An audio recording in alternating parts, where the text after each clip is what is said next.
नहमदुहु व नुसल्ली अला रसूलिहिल करीम अम्मा बाद फ़अऊज़ु बिल्लाहि मिनश्शैतानिर्रजीम बिस्मिल्लाहिर्रहमानिर्रहीम। यूट्यूब की दुनिया के तमाम दोस्तों को हकीम असबासिर का सलाम कबूल हो। दोस्तों, आज की इस वीडियो में हम आपसे बात करने वाले हैं राशा के बारे में। दोस्तों, राशा एक ऐसी बीमारी है जो एक इंसान को इंटरनल तौर पर भी और एक्सटर्नल तौर पर भी डिस्टर्ब करती है।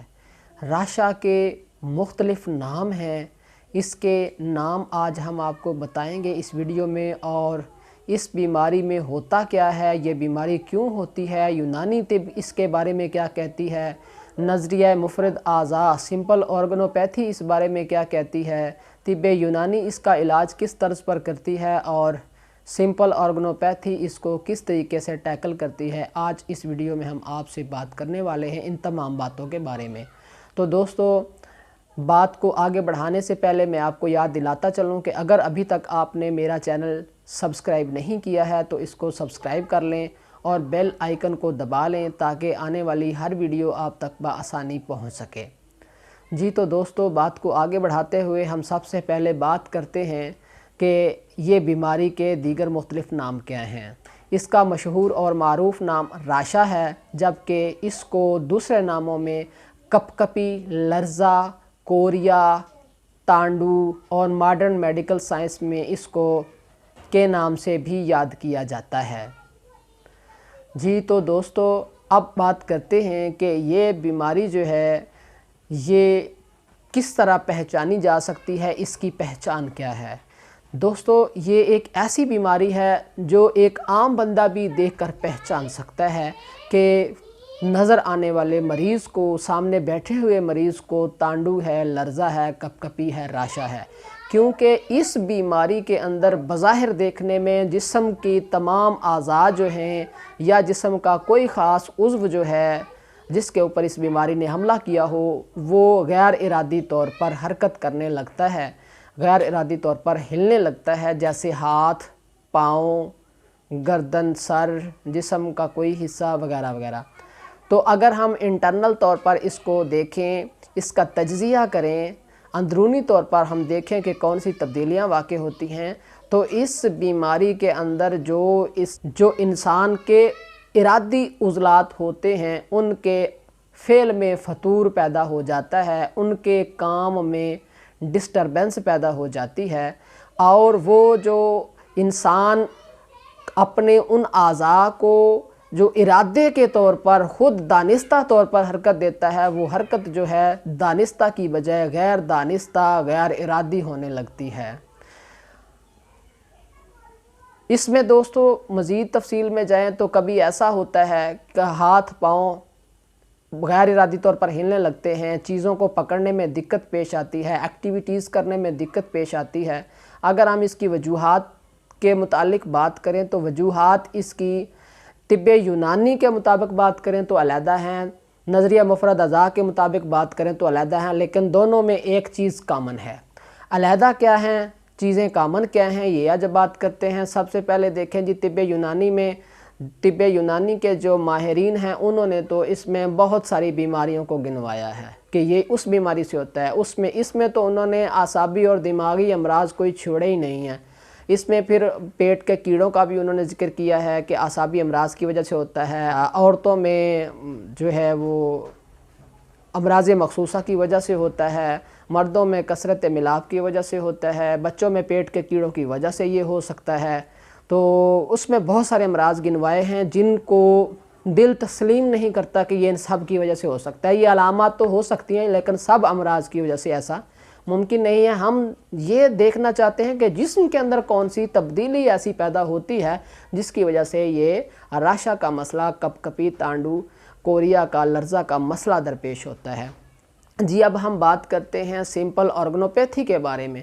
तो सिंपल ऑर्गनोपैथी ये बात कहती है कि जब मरीज़ के जिस्म के अंदर बलगम की ज़्यादती हो जाए और वो बलगम जो है वो इन पैदा भी हो और जारी भी हो, नज़ला की सूरत में, जरियान की सूरत में, कसरत पेशाब की सूरत में वो जारी भी हो, ज़ुबान सफ़ेद हो जाए और ब्लड प्रेशर लो रहने लगे, और साथ में जो वो बलगम है वो जिस्म के उज़लात के ऊपर, ख़ाम बलगम, कच्चा बलगम जिस्म के उज़लात के ऊपर गिर कर उनको मफलूज कर दे, उनको उज़लात के अंदर तस्कीन, हद से ज़्यादा तस्कीन पैदा कर दे, तो इससे जो है ये राशा की बीमारी पैदा होती है। एक इसकी ये किस्म है।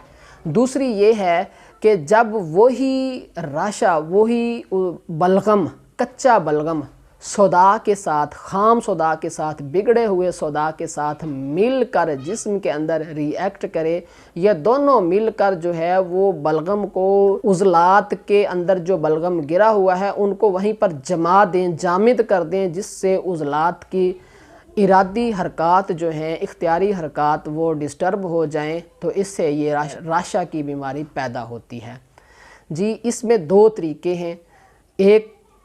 एक की तहरीक हम आसाबी उज़लाती यानी सर्दी तरी की वजह से हम कह सकते हैं कि ये बीमारी पैदा होती है, और दूसरी जो है वो सर्दी खुश्की की वजह से या खुश्की सर्दी की वजह से उज़लाती आसाबी तहरीक में यह बीमारी पैदा होती है। अब देखते हैं जी इसका इलाज क्या है। जब हम इलाज की बात करें तो हम सबसे पहले तिब्बे यूनानी की बात करेंगे। तिब्बे यूनानी इसमें ये बात को बयान करती है कि ये बलगम की ज़्यादती की वजह से और बलगम का उज़लात के ऊपर गिरने की वजह से होता है। यही बात इन दोनों थ्योरीज़ में कॉमन है, और उनके तरीक़ा इलाज में, तिब्बी तरीक़ा इलाज में, यूनानी तरीक़ा इलाज में ये बात जो है वो सामने आती है कि वो जो कुचला के मुरक्कबात हैं वो खिलाए जाते हैं, जैसे माजून कुचला, माजून फ़लासफ़ा, हब्बे अज़राकी और योगराज गुगल वगैरह वगैरह, इन ये चीज़ें इस्तेमाल करवा कर मरीज़ को राशा का इलाज किया जाता है। जबकि अगर हम बात करें सिंपल ऑर्गनोपैथी की, तो सिंपल ऑर्गनोपैथी का एक मुनफरिद तरीका इलाज है। उन्होंने इन दोनों तहरीक के अंदर होने वाले रेशा को मद्देनज़र रख कर एक ऐसा बेहतरीन इलाज मुरतब किया है कि मरीज़ जो है इसको सारी ज़िंदगी दोबारा से रेशा नहीं होगा। तो उसमें राशा में क्या है, सबसे पहले आपने मरीज़ के अंदर तब्दीली क्या पैदा करनी है, आपने सबसे पहले मरीज़ के अंदर हद से ज़्यादा खिल्लत सफ़रा पैदा करके जिस्म के अंदर रोकना है। यानी हमने खिल्लत सफ़रा, गुद्दत की कीमियावी तहरीक पैदा करनी है, ताकि जो गुद्दत हैं वो अपनी सीक्रेशंस को जिस्म के अंदर पैदा करके रोकें। जब ऐसा होगा, शदीद इस तहरीक को शदीद हद तक लेके जाना है, इतनी शदीद ले जाना है कि जिस्म के अंदर शदीद गर्मी का एहसास होने लगे, दिल की घबराहट का एहसास होने लगे।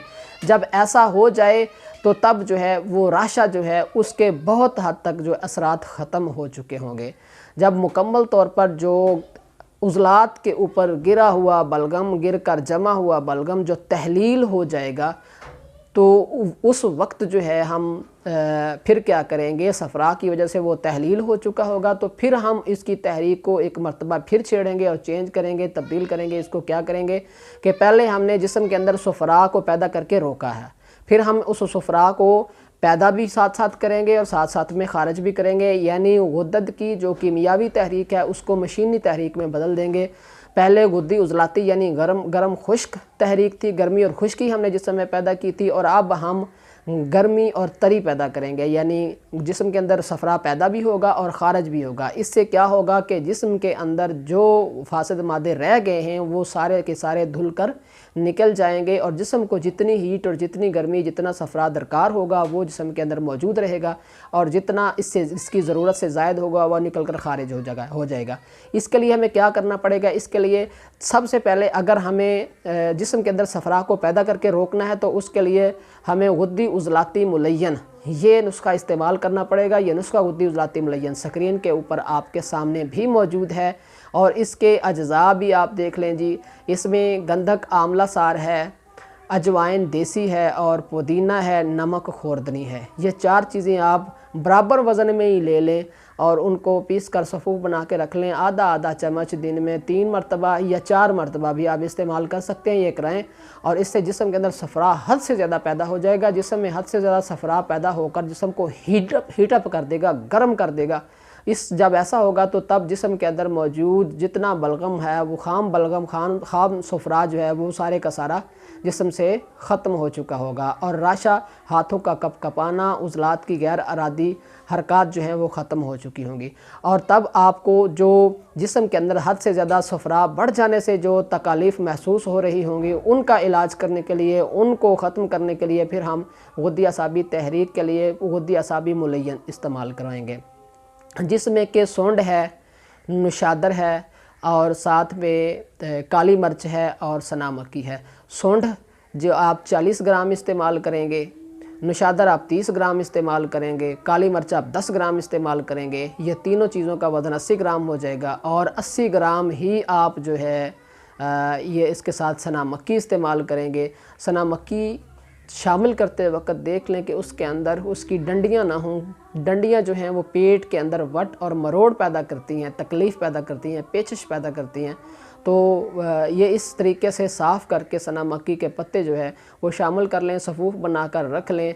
ये एक माशा की मिकदार में दिन में 3 से 4 मरतबा इस्तेमाल करवाएं। जैसे ही आप इस्तेमाल करवाएंगे तो जिस्म में बढ़ा हुआ सफ़रा, बढ़ी हुई गर्मी जो है ये तब्दील हो जाएगी गर्मी तरी में और ख़ारिज होना शुरू हो जाएगी। पेशाब का जब रंग हल्का पीला सा रह जाए तो तब आप इसको भी बंद कर दें तो समझ लें आपका इलाज हो गया। रेशा का मरीज़ जो है ये बेहतरीन तंदुरुस्त हो गया और इस तहरीक में कभी भी दोबारा इंसानी जिस्म के ऊपर राशा, कपकपी, लर्ज़ा, तांडू, कोरिया हमला आवर नहीं होगा। तो दोस्तों मैं उम्मीद करता हूँ कि आज की ये वीडियो आपको बहुत पसंद आई होगी। इंशाल्लाह नए वीडियो तक एक मरतबा फिर मैं आप सबसे इजाज़त चाहता हूँ। अस्सलामु अलैकुम वरहमतुल्लाह।